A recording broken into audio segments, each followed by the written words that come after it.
And once again, I want to say greetings to each and every one of you, Aquaba, and welcome.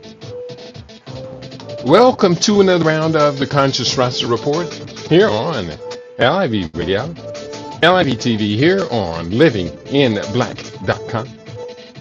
My name is Keedy Owato, aka the Conscious Roster. Weekday mornings, you and I get together live. We come at you from 9 a.m. Pacific Time, 12 noon Eastern Time, 5 p.m. GMT, and 8 p.m. East Africa Time. We get together with you and we deal with culture, consciousness, historical perspectives, entertainment, economics, education, health, labor, law, politics, religion, family, conflict, future studies, all areas of human interactivity and development.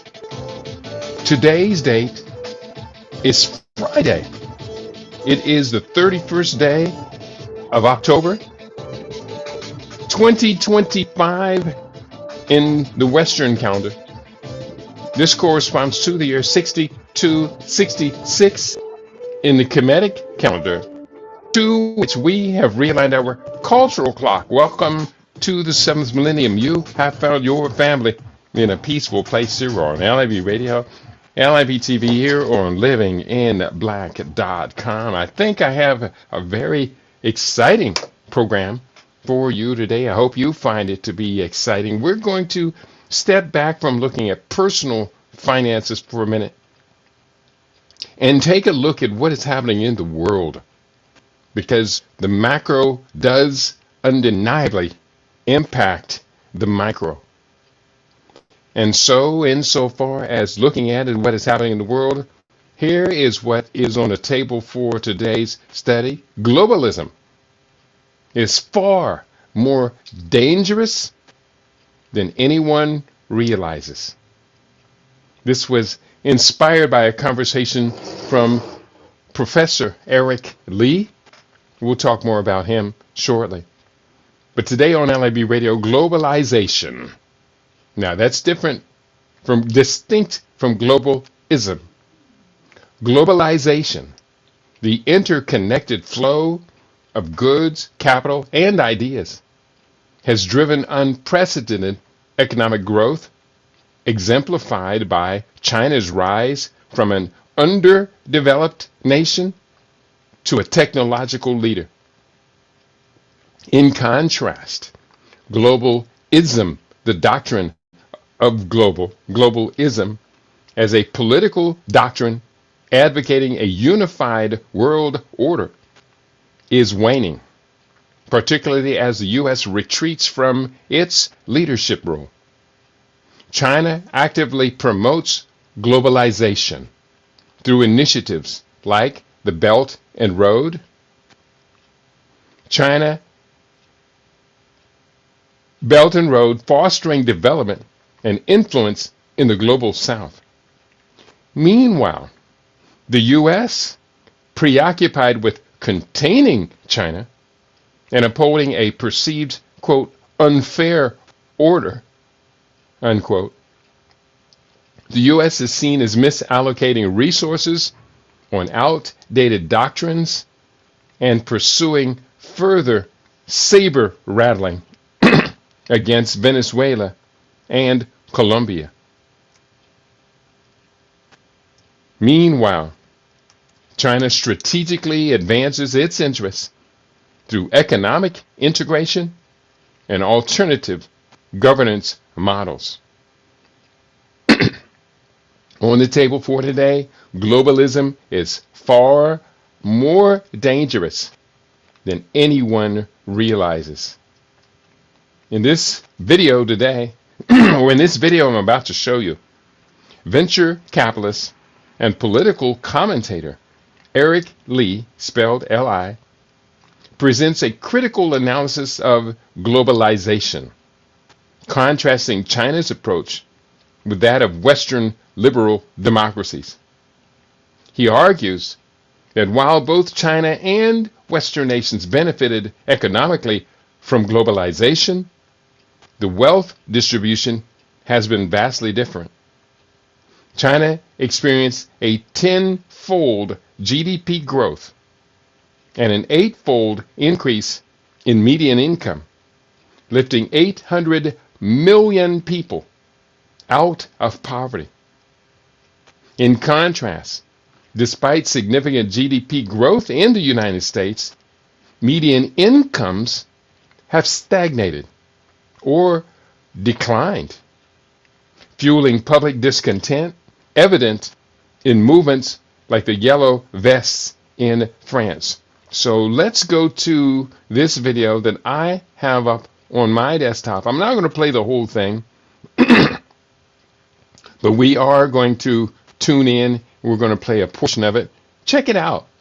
You let me know what you think. We're starting at about 5 minutes into the conversation, and it lasts about 11 and a half minutes long. Here we go. Let's share this video. Globalization that's non-ideological.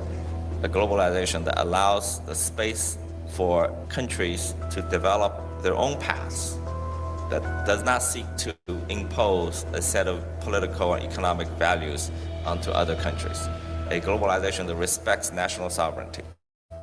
It respects differences. A globalization of diversity, of pluralism, I like to call it. President Xi Jinping, only you could tell when you walk. So I think the Chinese approach is going to make a difference in the world, I hope. And through the Belt and Road Initiative, through 17+1, through other initiatives, China's proposition is still a nascent proposition. It's a new proposition. There are going to be a lot of problems, a lot of issues, but it's a new idea that I think the world should entertain, which is that we would want to promote interconnectivity, promote globalization, but respect cultural and civilizational integrity, respect national sovereignty, and let each country discover and pursue their own development paths.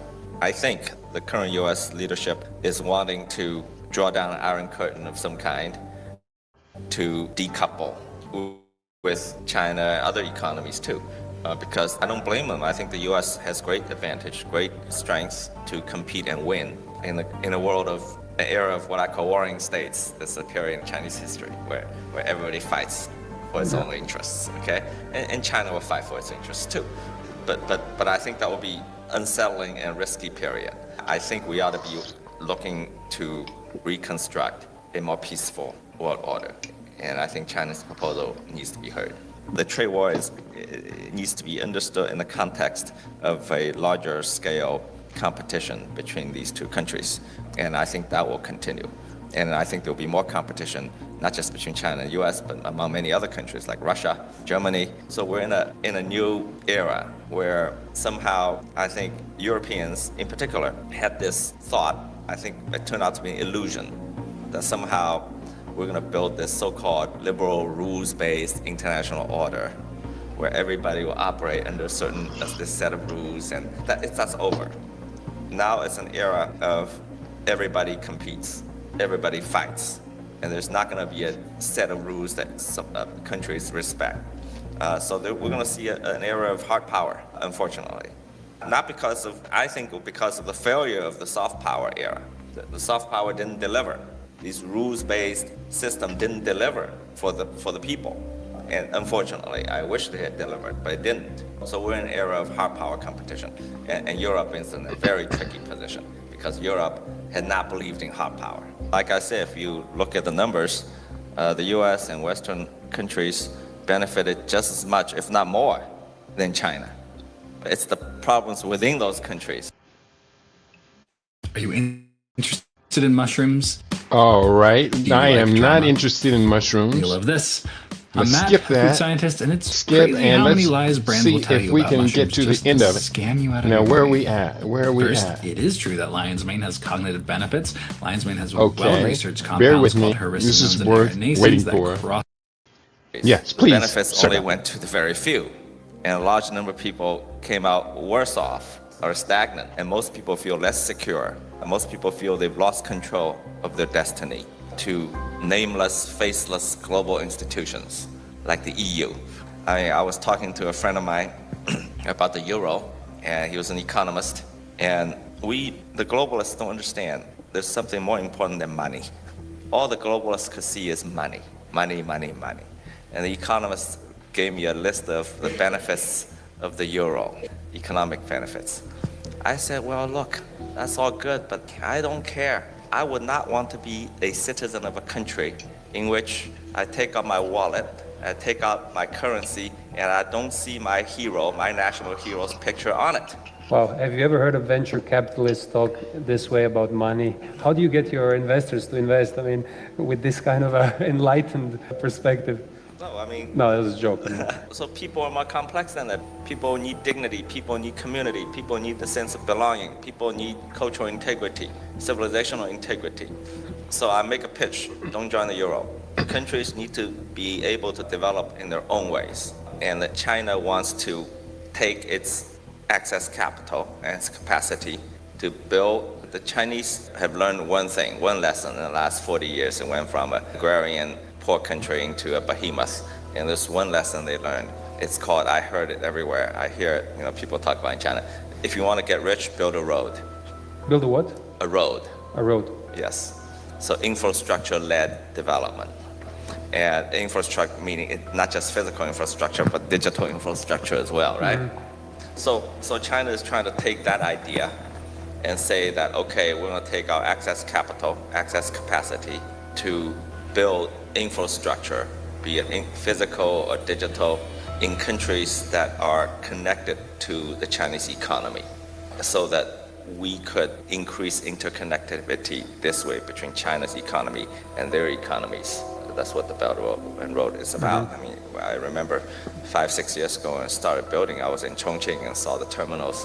It was gigantic, and now it's straight to Madrid, to London. Okay, so along the route, obviously it will improve trade, improve investment environments, and hopefully bring development and prosperities in those countries, and hopefully it'll come back and benefit China. But it's up to those countries to decide how they want to do it and how they want to run their countries, how they want to run their politics and their economy. And they could, for instance, Malaysia. China had these big projects in Malaysia, big financing, big borrowing, and they changed government. Prime Minister Mahathir came to power, and he said that some of those deals were not good deals for Malaysia. So they renegotiated. China cut the price by a third and changed certain aspects of the transaction, and they're back on track. So the Chinese are saying, you decide how you want to run your country, and you're a sovereign power. We're not going to impose our standards on you. Well, I hope you found that to be quite interesting.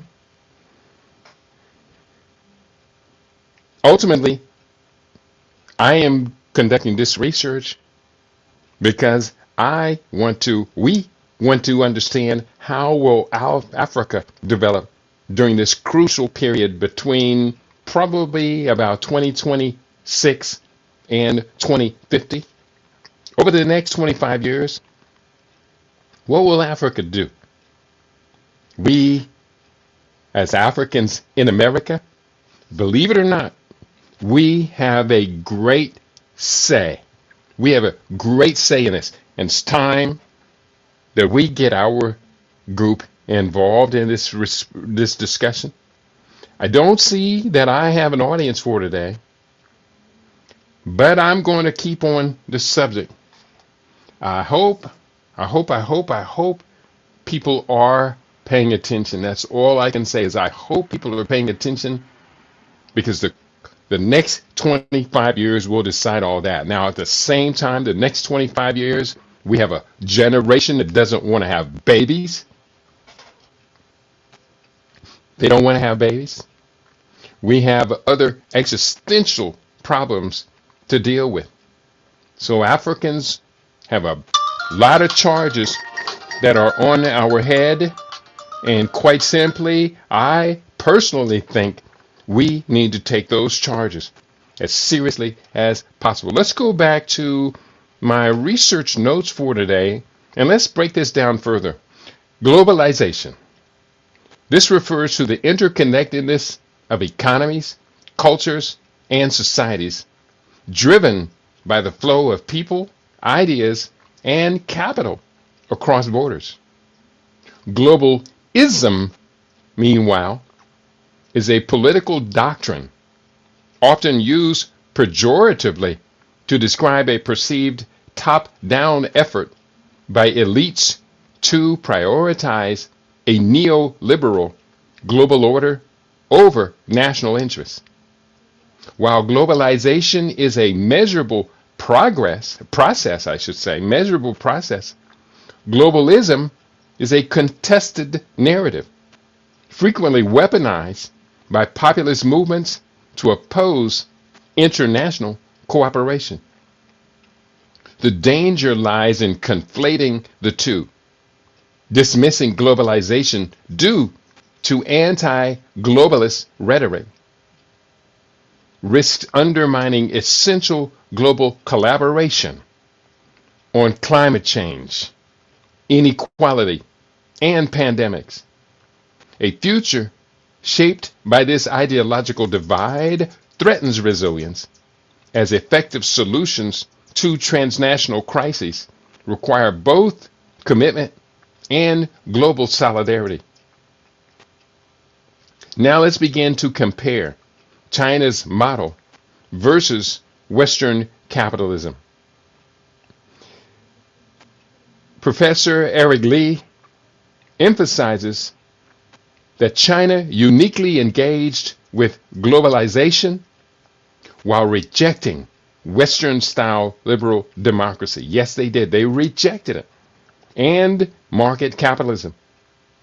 He distinguishes between capitalism, where capital holds independent political power, and Chinese, quote, socialism with Chinese characteristics, where political authority remains, where political supreme over capital, where political authority remains supreme over capital. In Eric Lee's view, this allows China to pursue long-term national development without being driven by short-term profit motives.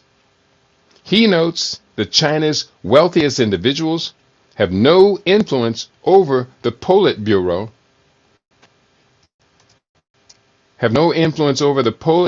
and here bear with me while I queue up this next video. He notes that Chinese wealthiest individuals have no influence over the Politburo or Central Committee, unlike their American counterparts. And I think his point is very well taken, because we have a very recent experience of American capitalists, one of the richest men in the world, and that was Elon Musk, having tremendous influence over America's governance. And we see how that turned out. I hope you are paying attention to today's conversation, because this is so very critically important. I have a piece of video I'm going to put up right now. This is Professor Wolf. This is, bear with me, Ask Professor Wolf. And we play him every week. You hear him on LIB Radio. We play his videos. I'm going to put this video up right now, and you tell me what Professor Wolf is saying. This is Richard Wolf from Democracy at Work with another response to an Ask Prof. Wolf question sent in by our Patreon community, and in this case by a member of that community, Jordan. Jordan asks an interesting question about China, and in particular about the way the Chinese like to describe their system. Quote, socialism with Chinese characteristics. And Jordan asks me to go into what that means and what that is and how it differs from other kinds of socialism with other characteristics other than Chinese. To explain this, you need to go back and know something about China, and particularly about China's relationship to what was, at the time the Chinese made their revolution back in 1949, when they completed a civil war, basically a war that they won to establish modern communism in China, as it was then called. I should be careful to explain that using the word communism is itself problematic. The Chinese, like the Russians, have always referred to the Soviet Union and to the People's Republic of China as quote unquote socialist societies. Communism was the name of their political party that was in power, but it was not the name of their system. Communism was something that would come in the future. The role of the Communist Party was to establish socialism and then to guide that socialism to another stage, another system called communism.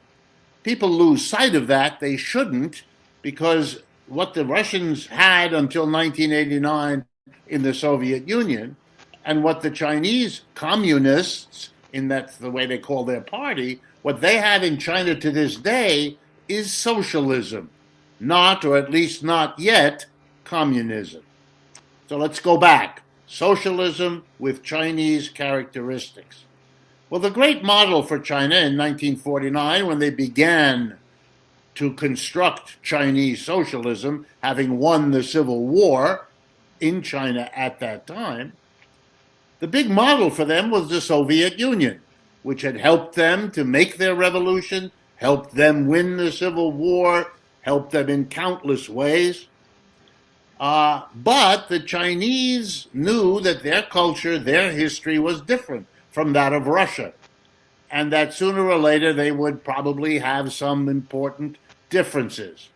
Well, it didn't take long, literally 11 years, between 1949, when the Mao Zedong government took over in China, and 1960, a mere 11 years, that was enough. In 1960, basically, Russia and China broke off their solidarity and their friendly relationships and became quite critical of one another at various kinds of intensity. The Chinese wanted to go in different directions. They had already done that in the 1950s by trying to set up communes on a mass social scale. Communes are a step towards that communism. Russia had not done anything like what the Chinese did. The Chinese didn't stay with it very long. By 1960, it was already in decline. But it was already a hint that the Chinese would go their own way. Well, to make a long history short and condensed, what the Chinese did different from Russia, the most important two things were: one, they did not insist on keeping their economy a totally government-owned and operated economy. They just didn't do it. Partly the reason the Soviets did it was forced on them. The rest of the world treated them as a pariah. But the treatment of China wasn't all that different. But the Chinese made a strategic decision over the last 50 years. They were going to open their economy to allow private enterprise, organized and started and run by Chinese citizens, but also, particularly after the 1980s, to allow foreign private capitalist enterprises, Japanese, European, American, to establish private enterprises. The Chinese government would retain final power and authority. The Chinese Communist Party would be the dominant, exclusive owner of political power over both the private and the government sectors. The government kept some industry under its own control. It is a highly organized, top-down economic system, but it allows private enterprise on a scale never seen by the Soviet Union. So one thing that's unique about Chinese socialism is its allowance for a very large private capitalist sector. Chinese socialism, or socialism with Chinese characteristics. That's what it's called. And we can love that for having evolved. That evolved under the leadership of Xi Jinping around the 1980s. When you recall, Chinese opened up to the West. It began with a bunch of ping pong tournaments and expanded very rapidly from them. I do give not Henry Kissinger, President Richard Nixon, along with Henry Kissinger, to a great extent, I give them credit for allowing the American attitude towards the communist government to change, to shift. And ultimately, China won. It got everything it needed. It lifted 40% of its population out of severe poverty. 800 million people lifted out of poverty. That's quite an accomplishment. 800 million people now available, and they could afford to buy the goods that they wanted to purchase. They didn't have the communist system. In fact, the communes set up in China were a disaster. And that was part of the kind of legacy of Mao Zedong. He fell from grace in the public and in the party's view for a few years, and then his character was revived. Mao Zedong was an enigmatic and complex individual. That's maybe subject for a study another day. Let's get back to the research. Eric Lee's, here's what we're talking about. We're talking about socialism with Chinese characteristics. Eric Lee, let's bring this back to date, emphasizes that China is uniquely engaged with globalization while rejecting Western-style liberal democracy and market capitalism. He distinguishes between capitalism, where capital holds independent political power, and China's, quote, socialism with Chinese characteristics, unquote. And I want you to remember that phrase. That phrase was coined, I think it was coined by Xi Jinping, but it did come to prominence early on under his leadership. And it appears that Xi Jinping will go into history as perhaps China's greatest modern leader. Very important. So he talked about China's, quote, socialism with Chinese characteristics, where political authority remains supreme over capital. In his view, this allows China to pursue long-term national development without being driven by short-term profit motives. He notes that China's wealthiest individuals have no influence over the Politburo or Central Committee, unlike their American counterparts. We read that earlier. Let's go from here. Here's Eric Lee's criticism of Western globalism. Lee observes that the U.S. and its allies, facing international backlash against globalism, are now dismantling the very international institutions they created. A historically unprecedented move. He references Graham Allison's theory of great power conflict, but notes this situation is unique. The dominant power is self-dismantling its system. Meanwhile, countries like China propose an alternative form of globalization, one that is non-ideological, respects national sovereignty, and allows diverse political and economic models to coexist. And I'm double checking again, see if anybody's out here paying attention to this program today. I hope you do take it seriously. In the meantime, we're just going to push on through and do the best we can. Let's continue. Belt and Road Initiative, infrastructure-led development. You remember what they said? If you want to go far, if you want to go a long way, if you want to become rich, build a road. Central to China's alternative vision is the Belt and Road Initiative, BRI, which Lee frames as infrastructure-led development. both physical and digital. He highlights the proverb, quote, "If you want to get rich, build a road," unquote, underscoring China's belief in connectivity as a driver of prosperity. Projects like rail links from Chongqing to Madrid exemplify this. Li stresses that BRI respects recipient countries' sovereignty, citing Malaysia's renegotiation of terms under a new government as proof of its flexibility. Cultural and civilization integrity. Eric Lee argues that people value dignity, community, and cultural identity beyond mere economic gain. He criticizes the euro for eroding national symbols and emotional connections, suggesting that money alone cannot fulfill human needs.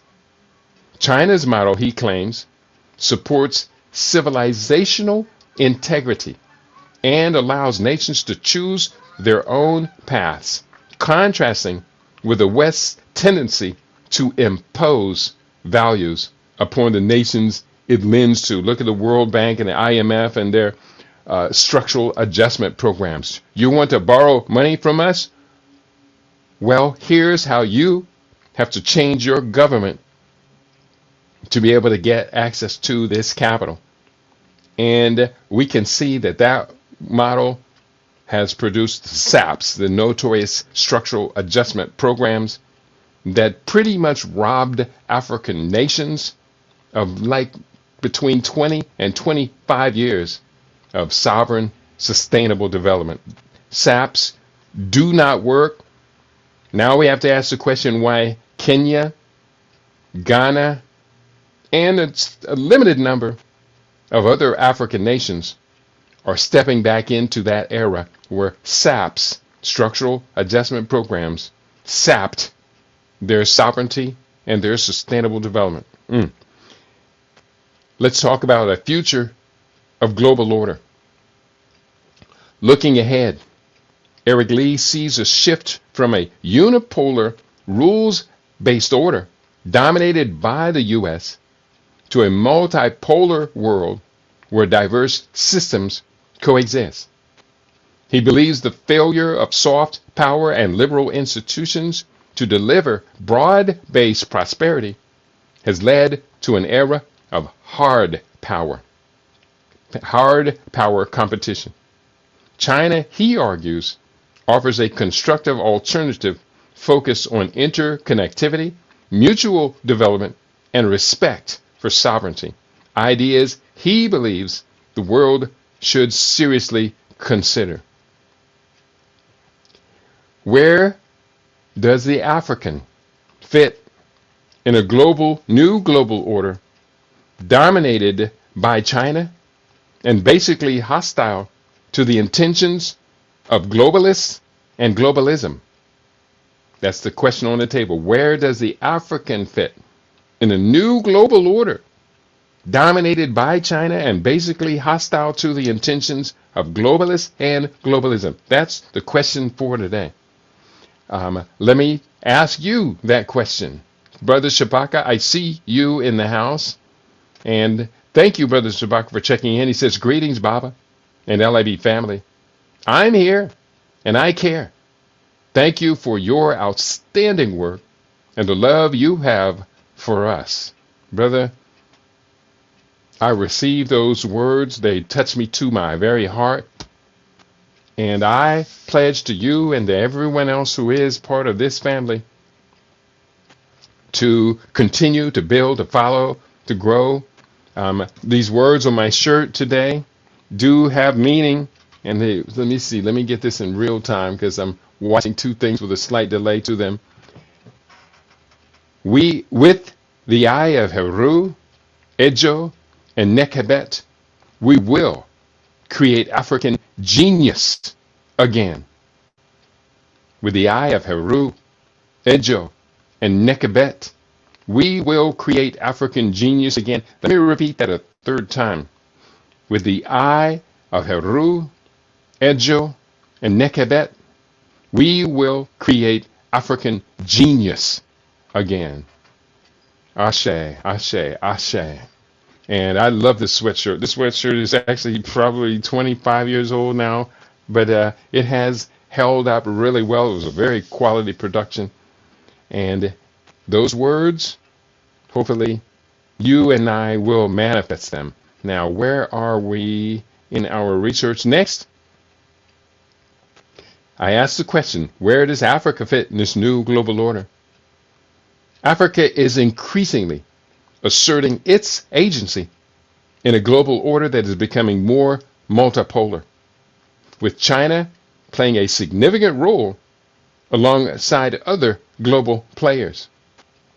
African countries are leveraging their strategic assets, such as natural resources and a growing consumer base, population growth, to negotiate better terms and assert their sovereignty in global affairs. This includes diversifying security partnerships, engaging with both Western and non-Western actors, and forming regional alliances like the Alliance of Sahel States to promote African-owned collective security. And that Alliance of Sahel States, officially I believe it is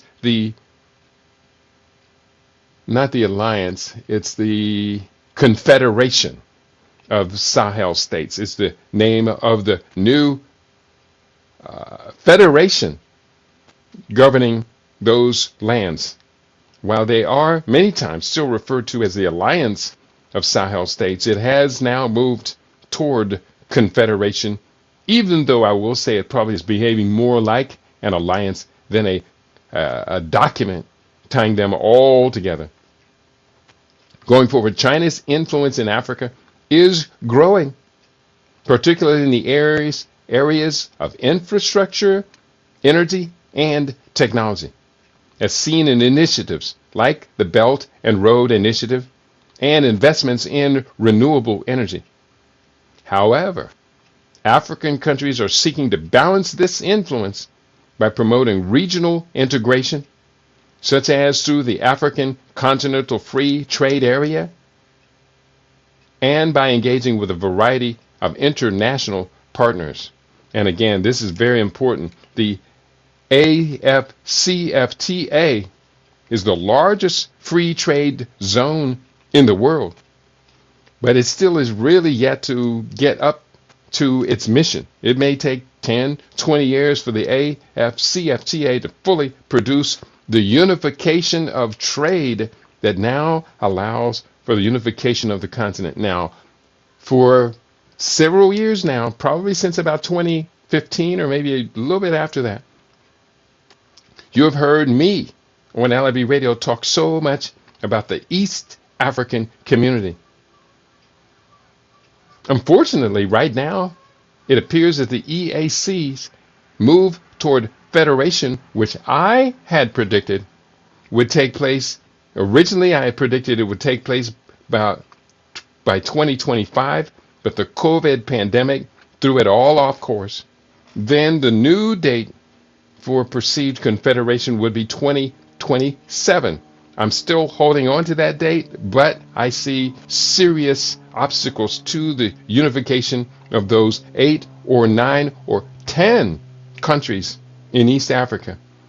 That could be delayed by even more, but it's inevitable. They will be unifying. Those countries are Kenya, Tanzania, Uganda, that were the first 3 members of the EAC, Rwanda, Burundi, South Sudan, the Democratic Republic of the Congo, and then 2 more countries I perceive to be a part of it. And the one of the 2 countries is actually in it now, and that is the DRC, Rwanda, Burundi, Sudan. That would be, the other 2 countries would be Somalia is the newest member of the East African community, and also Ethiopia and Djibouti. Those are the 10 countries expected, in my mind, in my research, to become part of a unified federation, the East African Community. Africa's role in the new global order is not merely reactive, it is increasingly proactive, with African countries advocating for more inclusive and equitable representation in multilateral forums, such as the UN Security Council, and taking the lead in discussions on climate action, reform of global governance institutions, and financing for development. This positions Africa as co-constitutive actor in global politics. Africa as a co-constitutive actor in global politics, capable of influencing the processes and structures in which it engages, and especially when it comes to issues of climate change. Africa's leadership is undeniable. Undeniable. Even within the United States, African leadership is grossly negligent of the environment. African leadership inside of America is grossly negligent in almost every other aspect one might claim, and I would be hard pressed to deny that. So therefore, Brother Shabaka, you and I, we may be alone. We may not have anybody else standing alongside us and holding their hand up real proud and saying, I am here. I am a voice. My thoughts, my minds, my ideas about the future do matter. I've got my platform. My platform is far too small, too weak to stand up. I just want to take a second here and let us know behind the scenes, and I can't talk about this too much, but behind the scenes, we are working on structural institutions. There are two major initiatives that I'm involved in. You will know about them soon enough. One based in Ghana and one based, it's global, but it's really based in the United States, UK. It has to do with the blackest soil. Africa can feed the world. Both projects are connected to that. One of the two projects is to build a village, a permaculture campus in Ghana. So I want you to continue to support the books, continue to support LIB Radio, because what is happening is I'm trying to keep LIB Radio going. I'm trying to keep LIB Radio synchronized with these much bigger, much more important projects in the background, but LIB Radio is crushing my wallet. And just at a point where I need more money than ever. I need millionaire money. So if someone's out there and you do have access to millionaire money and you want to invest it in something that you can believe in, truly believe in with all your heart, I want you to contact me. Text me. Area code 702-580-0662.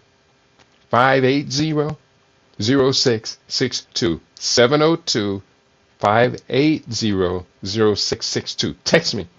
Trust me, once you understand what's going on in the background and you realize all of the lives that our plan will actually preserve, will save, I don't think it's going to be hard at all for anyone of conscience to not want to come on board. If I were a multimillionaire, I would commit half of all my money, half of everything, just deliberately to these two plans. We're going to do the best we can with what we got. If I don't have but a few dollars, I'm going to commit half of it. Let's go forward. We're nearly at the end. This next, I want to refer to an article. This is entitled Trump's Next Big Deal Awaits in Africa. Now, I know you don't want to hear that title, But I do think this is a very, very important article, and I'm going to share this with you as well. I'm going to push this up in the chat on the various channels. There it goes on YouTube channel. I'm going to push this up on Rumble, where Brother Shabak and I appear to be the only ones in the house today, but doggone it, I'm going to push on through, and I'm not embarrassed. I am embarrassed by the small number of people who take this subject seriously. But the bottom line becomes really Pan-Africanism for Africans in America is not necessarily an exciting topic. That's not good. Do you think that Asian people, Chinese people in America, consider Pan-Chinesism, the doctrine based upon all Chinese people around the planet are connected and have a common destiny? Yeah, that's true. I'm embarrassed. I'm embarrassed by this group, not the listeners, not you, by this group of African Americans. They're embarrassing. Yet our fate is directly connected. We do the best we can. Some of us do really well, like Dr. Ericana Chiamburo Kwao. She is not an African American. She's from Zimbabwe. Like Professor PLO Lumumba, who is not an African American. He is from Kenya. But they do the best that they do to unite all Africans around the world toward a common goal, a common destiny.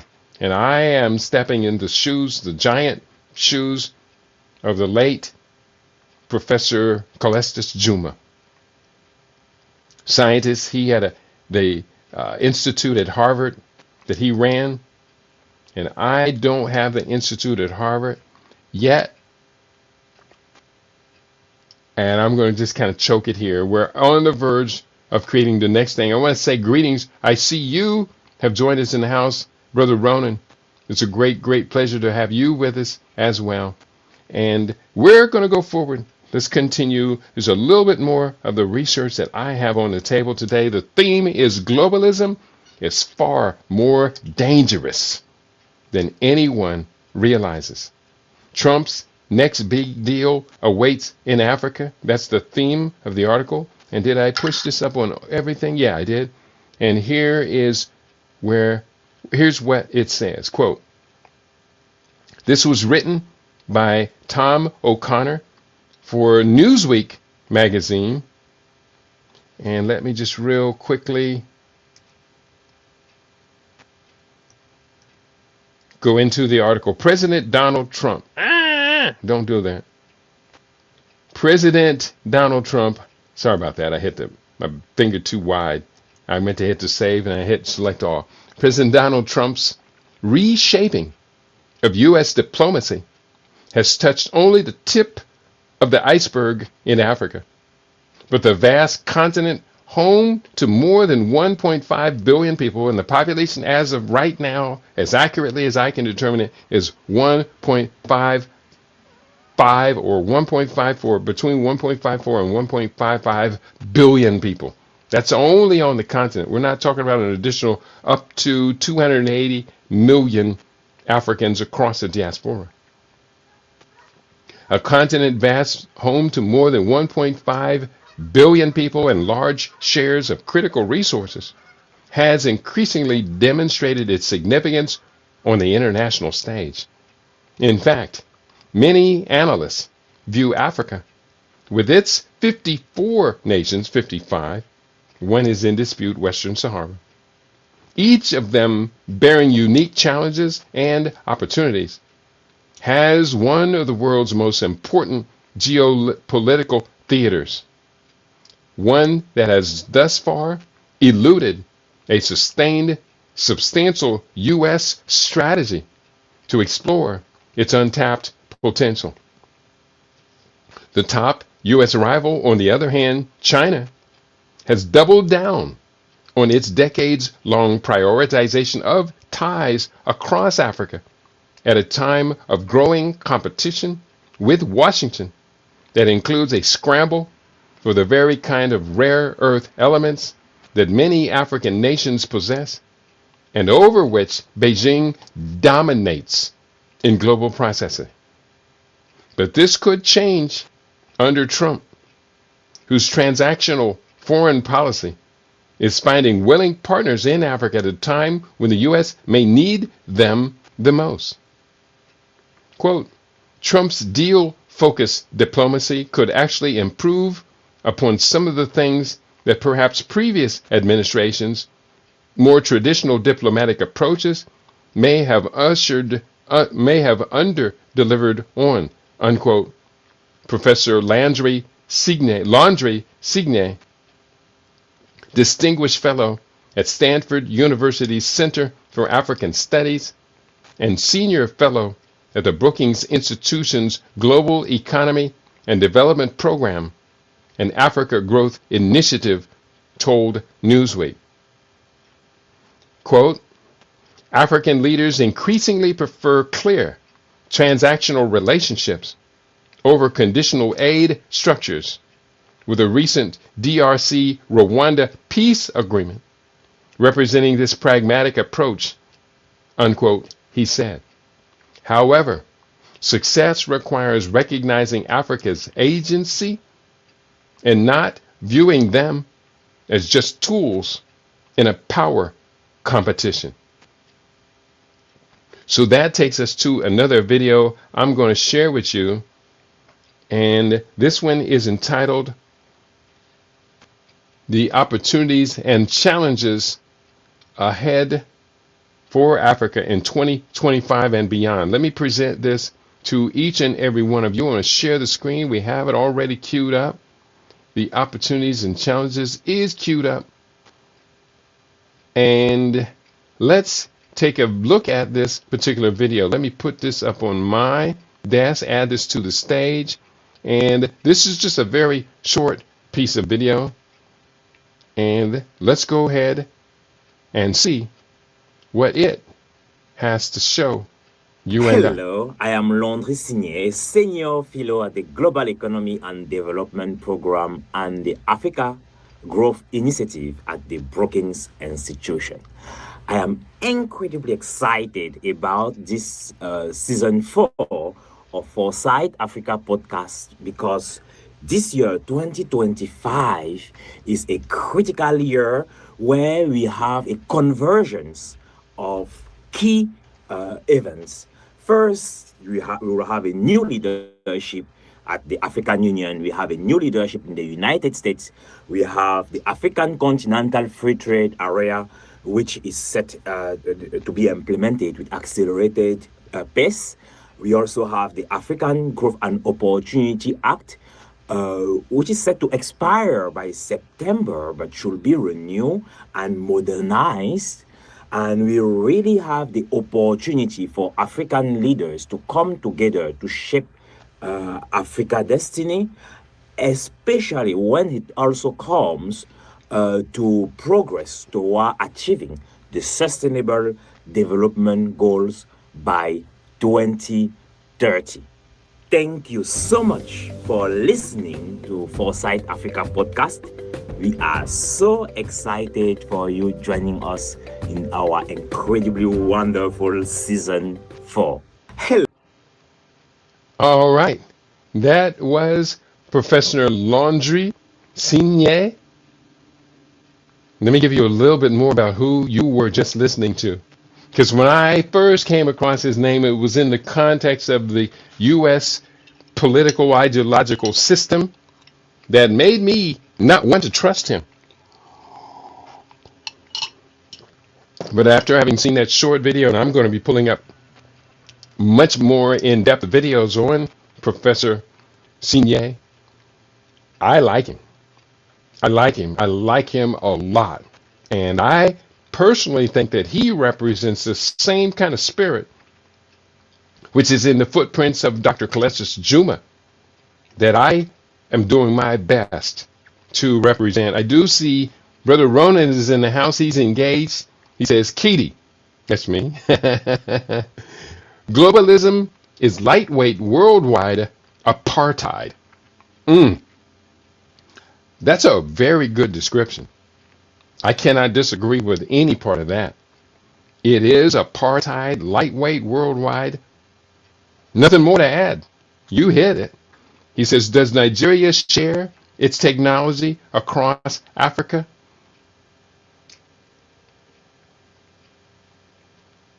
Yes and no.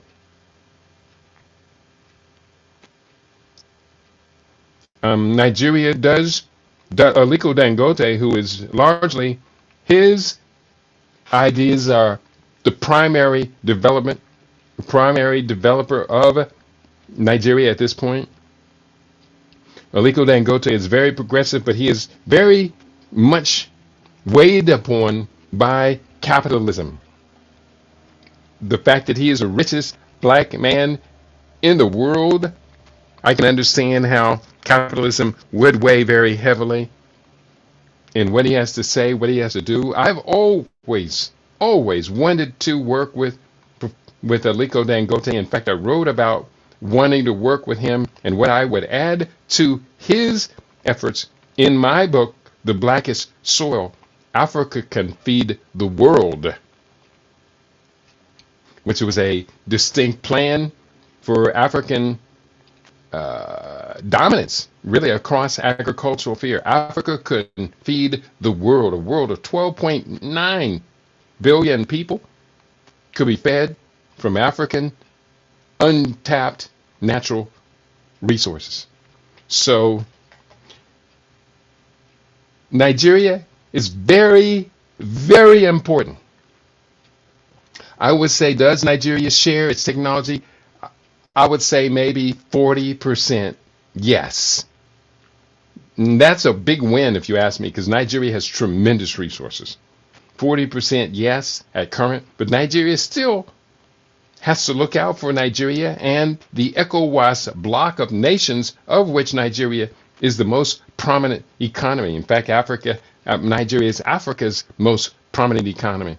But they have to take care of themselves and the regional bloc first. That's a great question, Brother Roman. It really is. He says, I consider you a clean and sober point of view. I trust you. Thank you very much for putting your trust in me. And I pledge to you, Brother Ronan, and to anyone else out there listening, I will not intentionally let you down.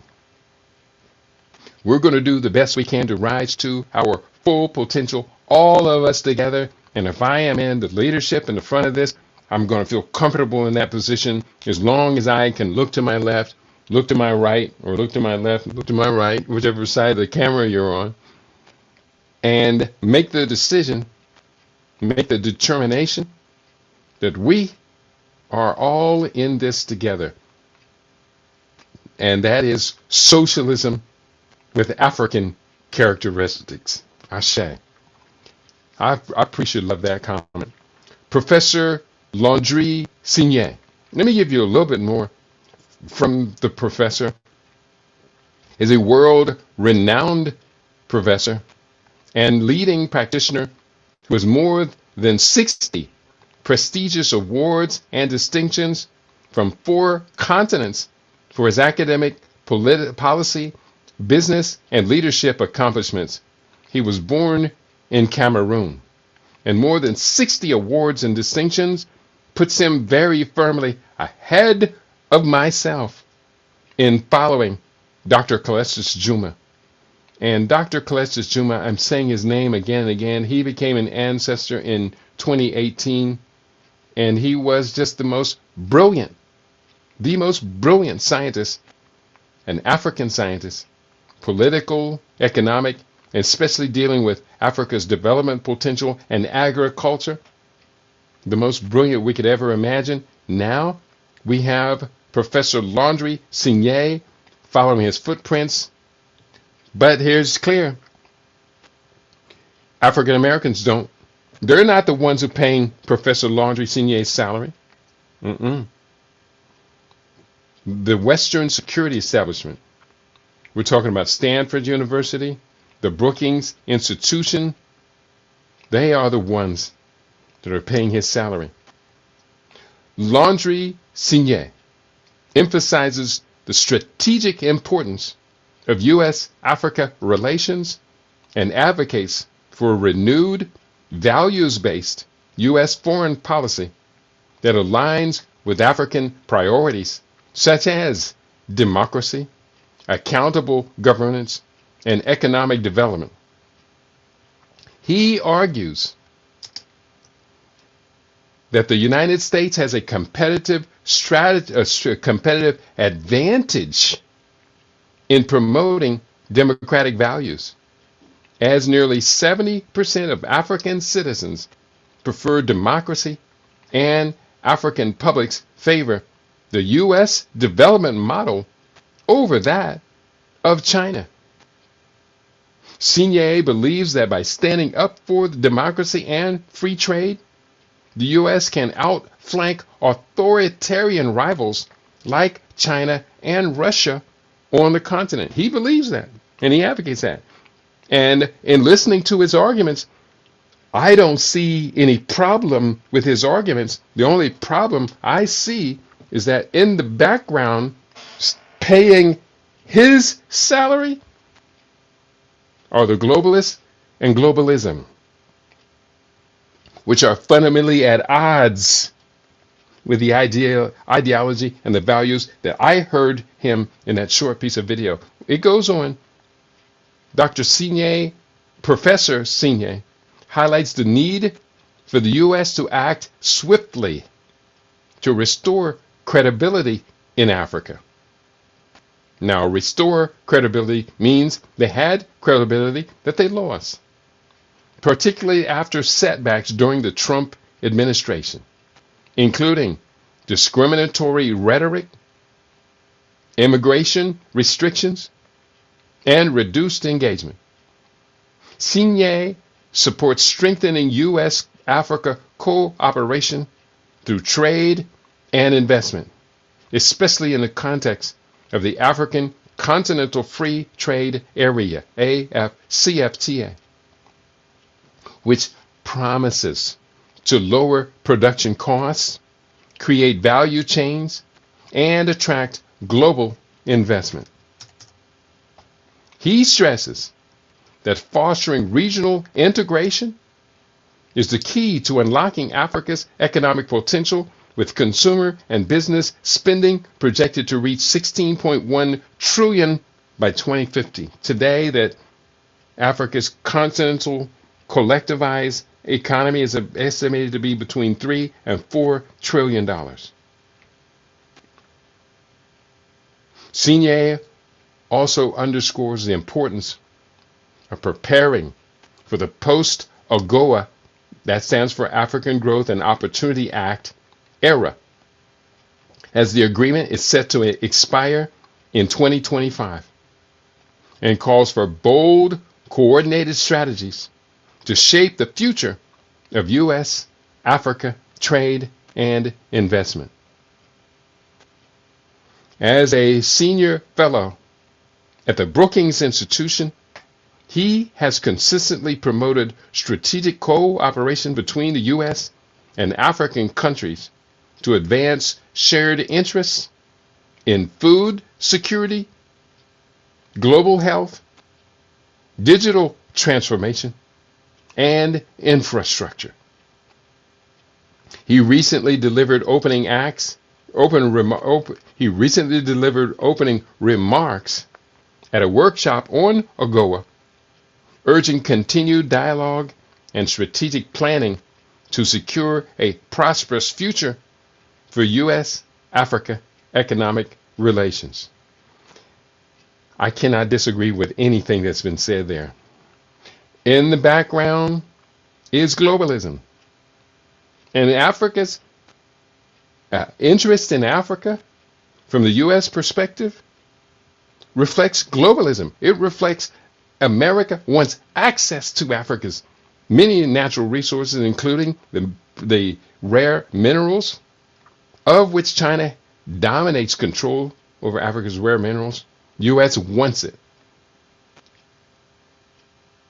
And we must make the assumption that Britain, Canada, France, Italy, the European Union, Australia, they all want what America wants in the new emergent global order. And what does America want? Dominance. Control, dominance. Donald Trump has the ability to put on a mask. Actually, every time you look at Donald Trump, you're looking at a mask. And behind this mask are some skills. I'm not saying they're all his skills. Donald Trump is, in certain ways, I believe he is a puppet of a much more powerful hidden hand. The globalism has so many players, including Israel, AIPAC, the Zionists, the globalists, the banking system. They're all in this together, and they are only concerned, if you ask me, with stuffing their pockets. Stuffing their pockets. They help the Americans to get to the top of their global economic prosperity. And when they couldn't take any more money out of the globalization movement, they then took it out of their own citizens.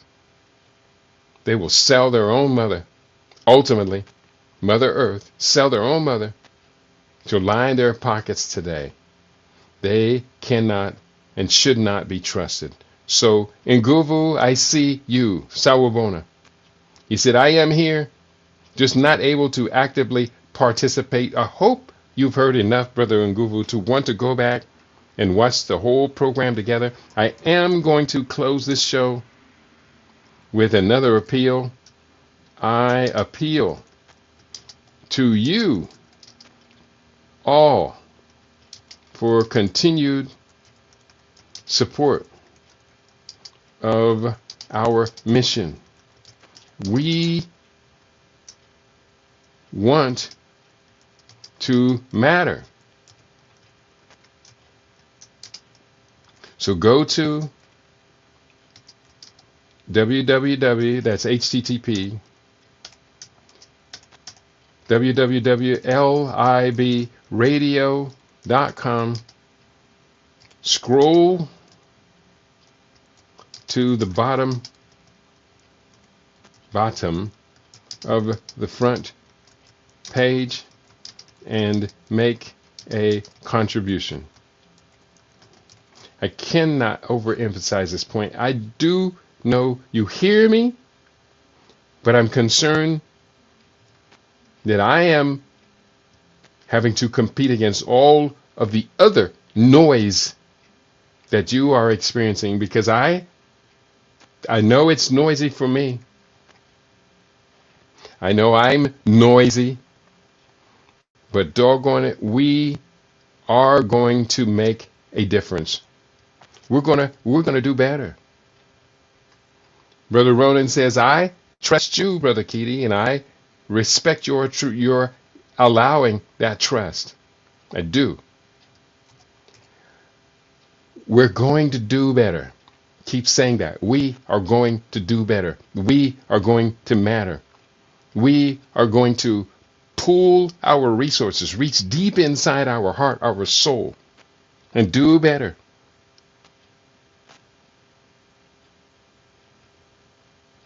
We are going to do better.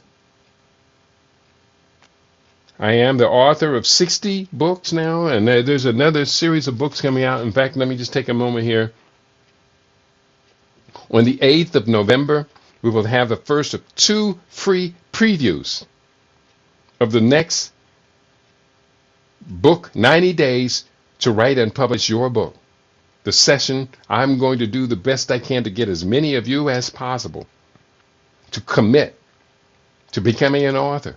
Put your profound ideas about what is our collective future, put them in a book, and put that book out there for the whole world to sample.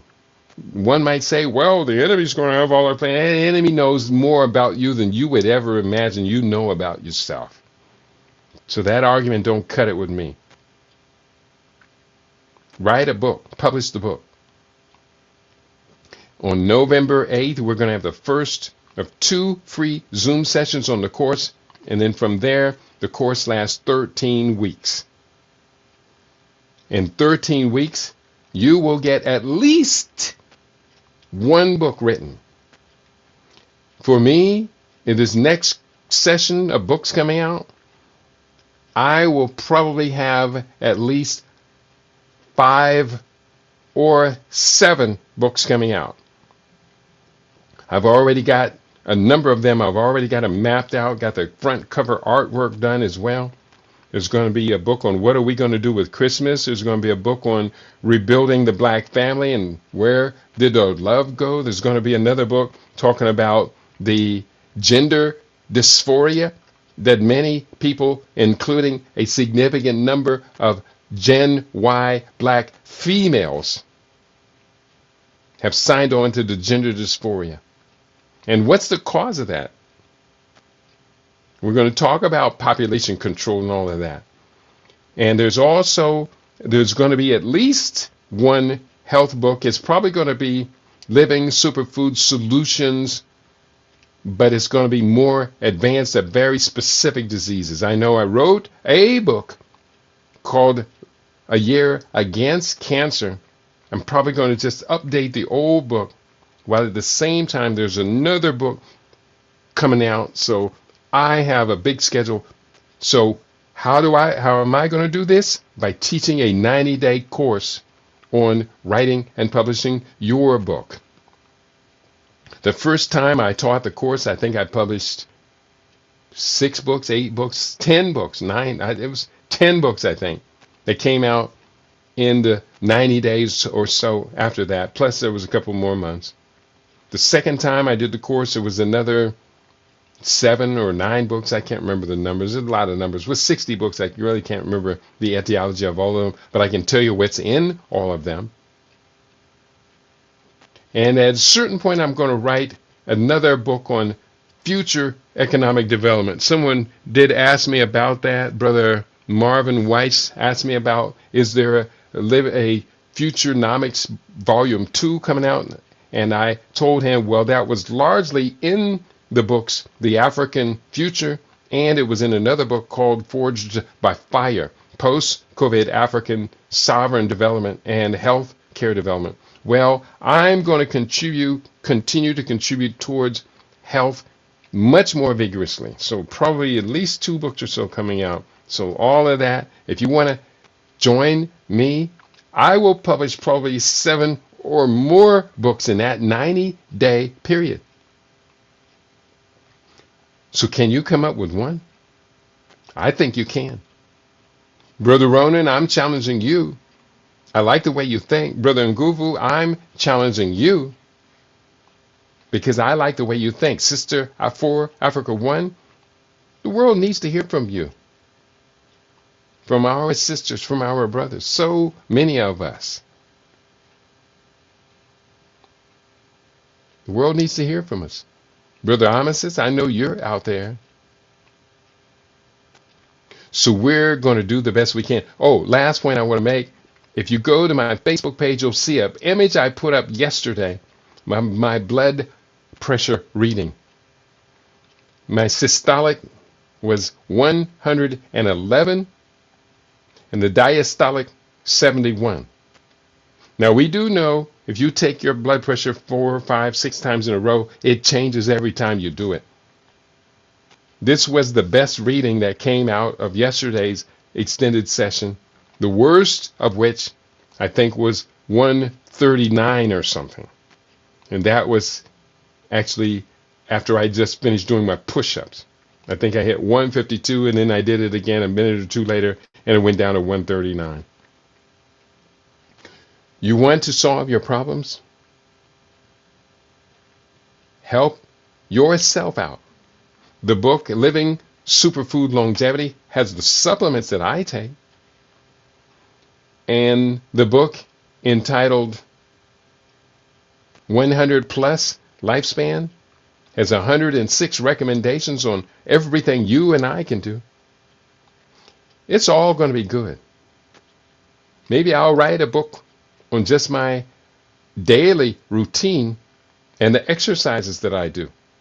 So you have the opportunity to engage in what I do every day, all day long. I do intermittent fasting. I do my morning set. I do HIIT. I do an afternoon set with the push-ups. And I'll show you how to do a minimum of 100 push-ups in a single set. Now, yesterday, I kind of slacked off a little, but I did do 300 push-ups. I think I did 300 or 325 in the first set. Let me see. I got it right here. Yesterday's push-up set was 300, single set. Then the next set was 260.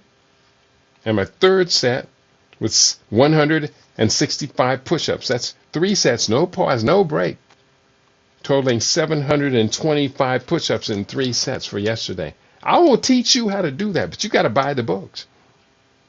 You got to buy Furiously Vegan. You got to buy Living Superfood Recipes Volume 1, 2, and 3. That's the food that I eat that allows me to do this. You've seen pictures of it. So people, we have no choice. We got to change.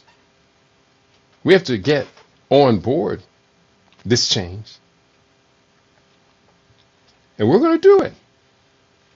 I swear by Ra, as an alchemist, I plan on transforming the larger society first by transforming myself. Then I'm going to teach everybody around me to transform themselves. We've done the best we can, and we are going to do better. If you do want to buy the books, buy the books, buy the books, buy the books, please, at http://keidi.biz/CRP2012. That's how you can get access to the books that I write as part of the Conscious Rasta Press. And the Conscious Rasta Press, this is where you can and I will and can and do make a difference. So buy the books. We encourage you to do so. And do the best you can. Today's topic was globalism is far more dangerous than anyone realizes. Far more dangerous than anyone realizes. You understand it now. You have heard me say it again and again. And on that note, I'm just going to have to just go ahead and wrap up things for today. I'm just posting these links into the various places where you can give access to them, including send me a reply or send me a message from the, if you have any program ideas that you want to hear on LAB Radio, we welcome that. Anything and everything. If you have a guest that you are in contact with that you think would be a great guest for us all to be knowing about, you should share that guest with me. I'll be happy to accommodate them. And on that note, I want to thank you all for being a part of what I do. What we do together is a beautiful thing on LAB Radio, LAB TV, livinginblack.com. Tell your friends to tell their friends that we have our own now, and we're very, very proud of who we are, what it is that we do, and very proud of each and every one of you for being a part of it as well. Peace and prosperity, we say, and we'll be back on Sunday at 12 noon Eastern Time, 5 p.m. BST. No, it'll be, we're changing the time, so it'll be, 5 p.m. BST, GMT. So make sure you get ready to set your clock forward 1 hour back to its original time on LAB Radio, LAB TV, and on livinginblack.com. Peace and prosperity to each and every one of you. Bye.